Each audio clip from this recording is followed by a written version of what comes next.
but the either of the dimensions, the codal provision says if the building structure is having its length, width or height more than 20 meters, one has to analyze the structure for wind load. Now the question arises when one has to use seismic, when one has to carry out seismic analysis. So the decision lies with you. Normally, if the structure is above 30 meters height or 20 meters height, the wind may also govern or seismic forces may also govern. One has to cross check the structure and one has to design for the governing cases.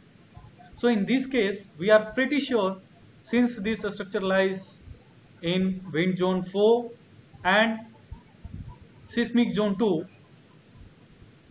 in the background we have also done a seismic analysis which is under progress for this model. So I cannot show you at right very moment, but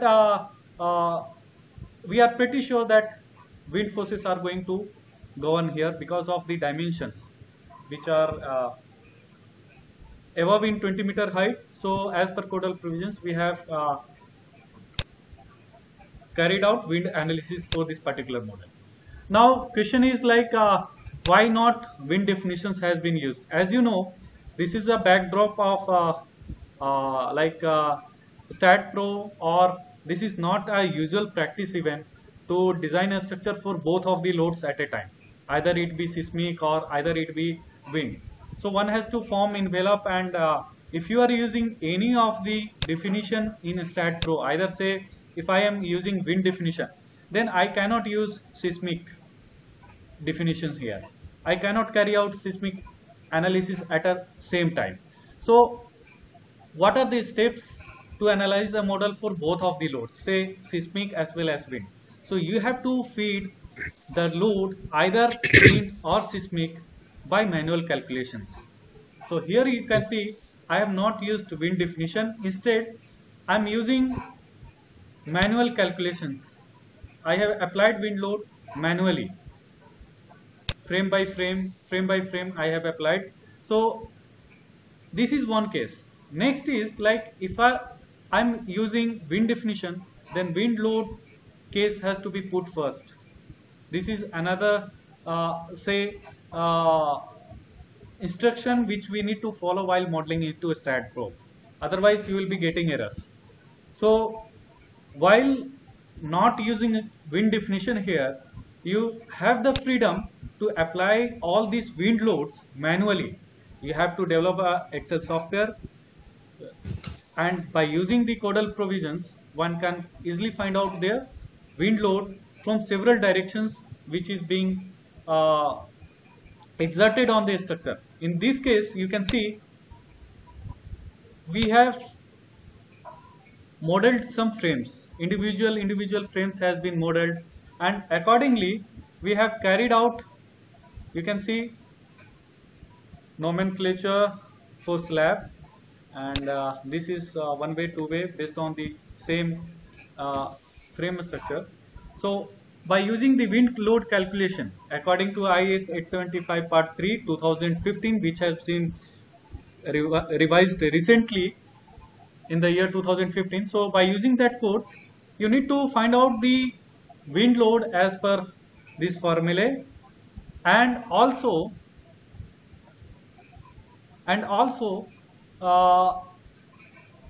one has to ensure that all these loadings are put in the form of these frames. One has to break the entire structure into several frames. So likewise, we have broken the entire, say we have numbered each of the grids. So you can see this is starting from, say, dead load. So let us see what are the load that has been applied onto this structure. This is dead load, as you know. This is self weight applied. This is dead load of slab. This is again dead load of slab for dome structure here and peripheral beams. This is parapet wall load which has been applied on the outer boundaries of the slab, and then this is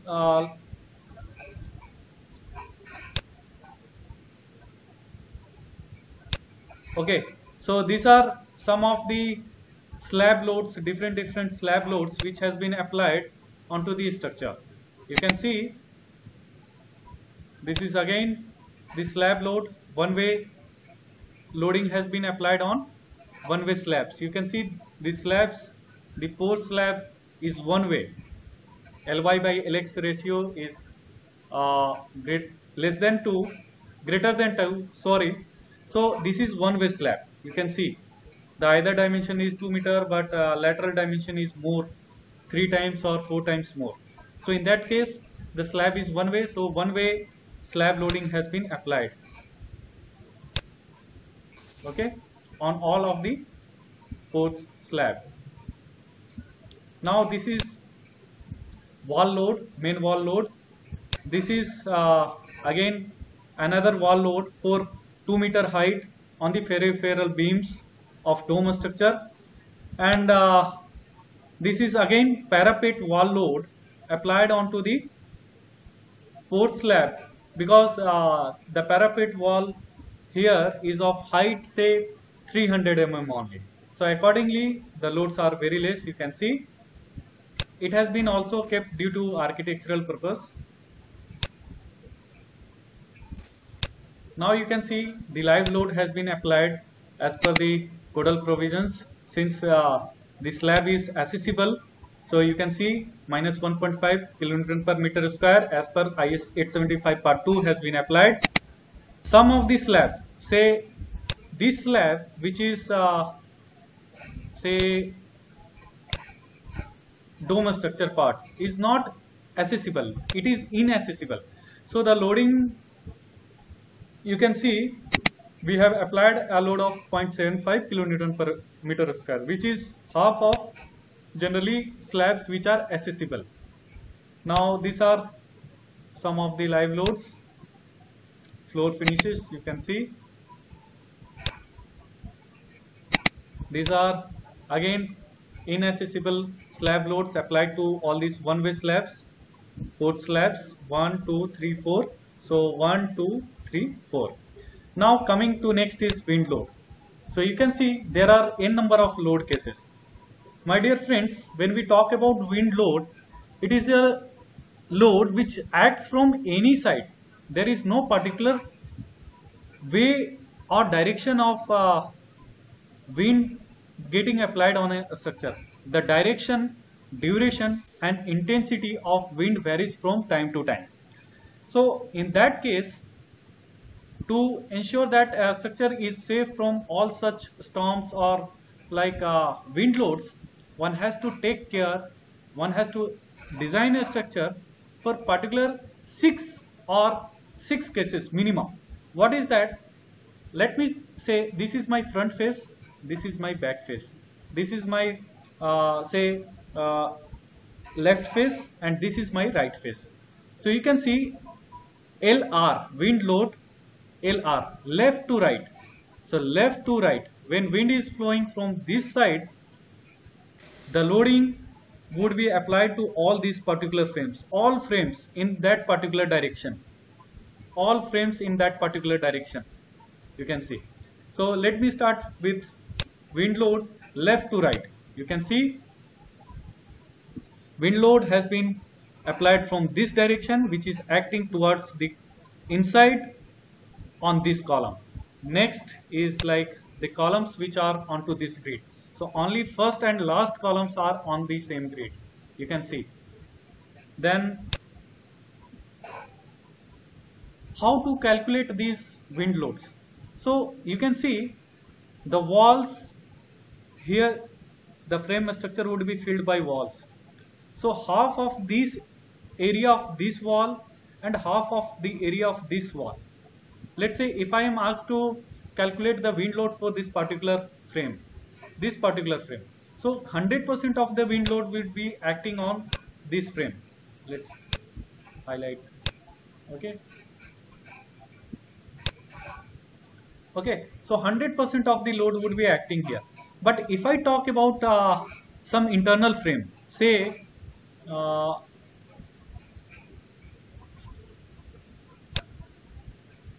okay, so I need to find out the wind load if it is getting applied over here and here. So here is also a column, right? So this is also infill walls are present over here, infill walls are present over here.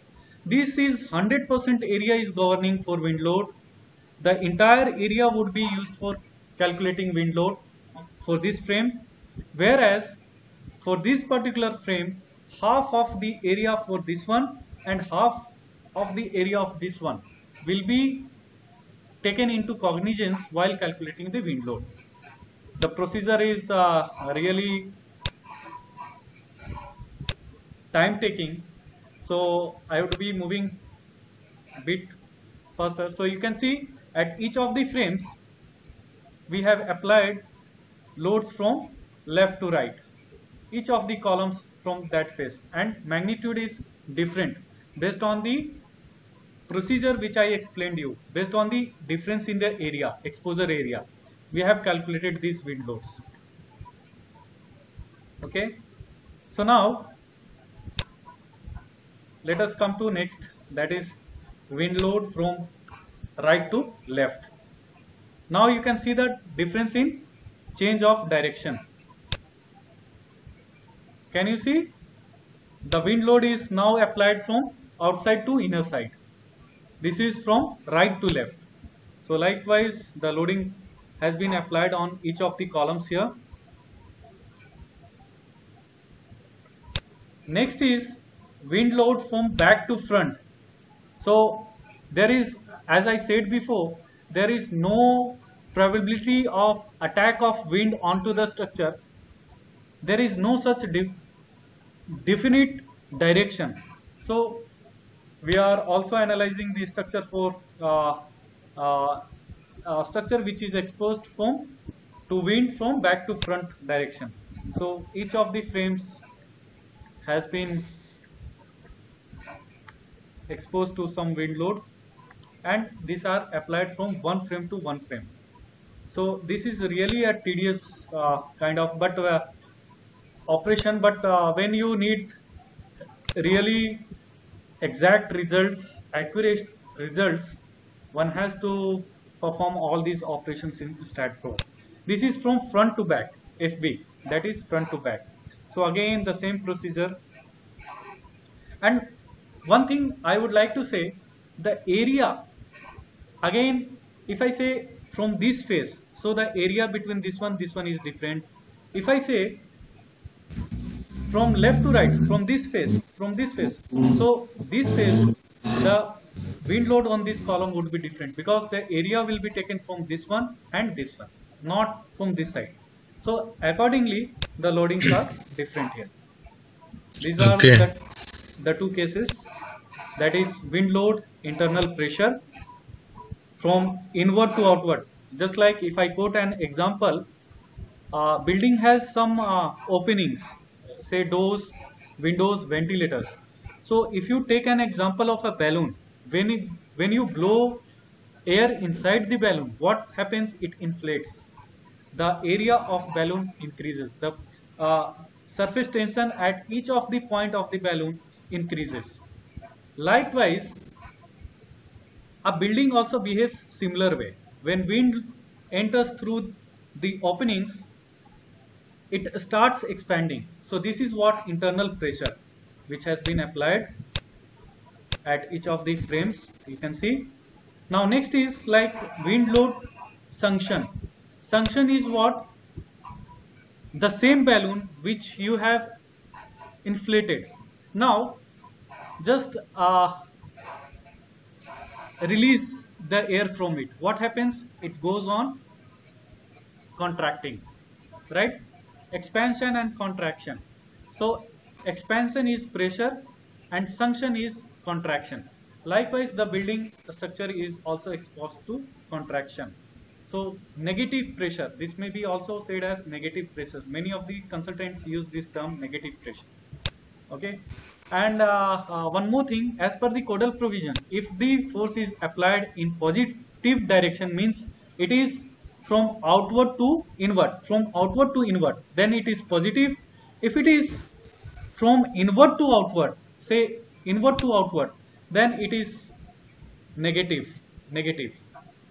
So plus and minus while calculating the wind forces, what is the significance? It is only the direction. Now all these loading combinations has been done manually as per the IS 456. All these wind load combinations, dead load, live load and wind load combinations for different combinations have been made to arrive to the governing case, which would be the governing case for the design. So this was the methodology which has been illustrated for wind load.